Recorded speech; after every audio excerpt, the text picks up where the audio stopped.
باپ اور بیٹا روح القدس کے نام پر آمین۔ زندہ خداوند کا زندہ کلام۔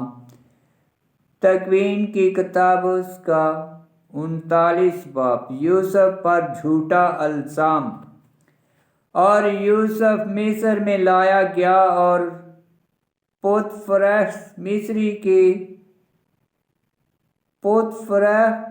مصری نے جو فرعون کا خواجہ سرا اور اس کے پیرا داروں کا سردار تھا، اسے اسماعیلیوں کے ہاتھ سے جو اسے وہاں لائے تھے مول لیا، اور خداوند یوسف کے ساتھ تھا۔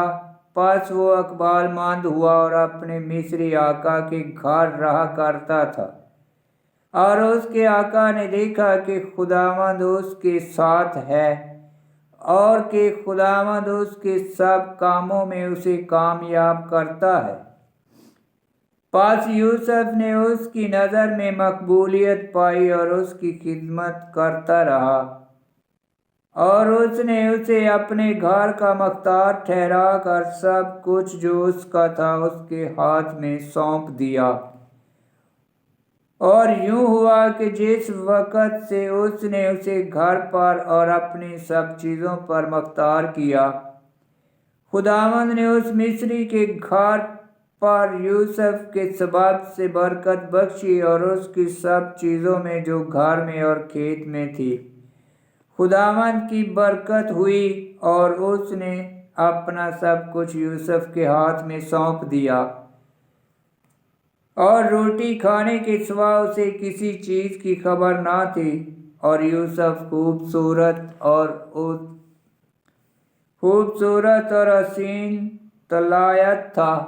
اور اس کے بعد یوں ہوا کہ اس کے آقا کی بیوی کی آنکھ اس پر لگی، اور وہ بولی کہ میرے ساتھ ہم بستر ہو، لیکن اس نے انکار کیا اور اپنے آقا کی بیوی سے کہا، دیکھ، میرے آقا کو کسی چیز سے جو گھر میں میرے پاس ہے خبر نہیں، اور اس نے اپنا سب کچھ میرے ہاتھ میں سونپ دیا ہے، اور اس گھر میں مجھ سے کوئی بڑا نہیں، اور اس نے سوائے تیرے، چونکہ تو اس کی بیوی ہے، کوئی چیز میرے اختیار سے باہر نہیں رکھی۔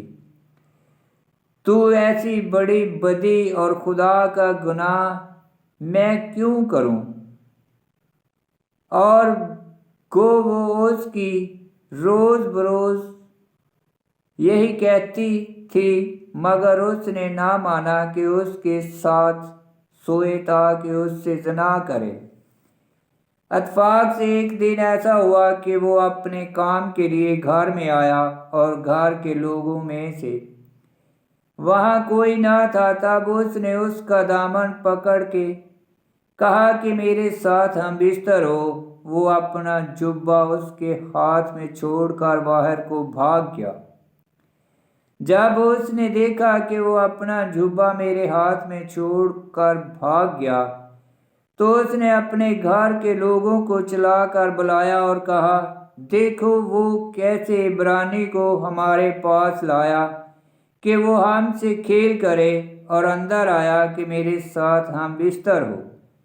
اور میں بڑے زور سے چلائی۔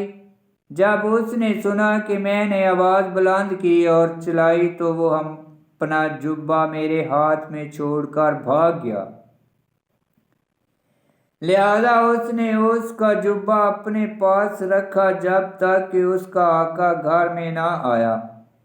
تب اس نے ویسی ہی باتیں اس سے کہیں اور کہا کہ یہ عبرانی غلام جسے تو ہمارے پاس لایا اندر گھس آیا کہ میرے ساتھ کھیل کرے، اور ایسا ہوا کہ جب میں نے آواز بلند کی اور چلا اٹھی، تو وہ اپنا جبہ میرے پاس چھوڑ کر باہر بھاگ گیا۔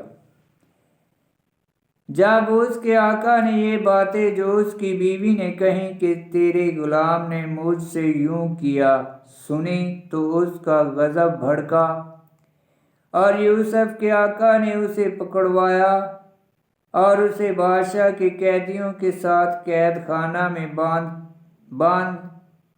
بند کروایا۔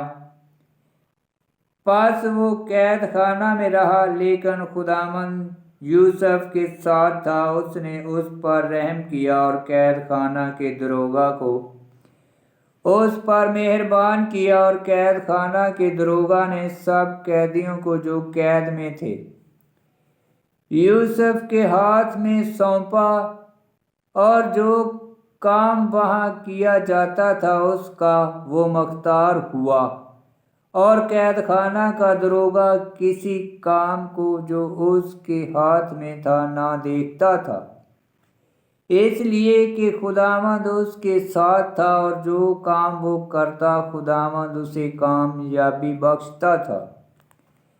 آمین۔ خداوند کا پاک کلام کا پڑھا اور سنا جانا باعث برکت ہو۔ خداوند تیرا شکر ہو۔ آمین۔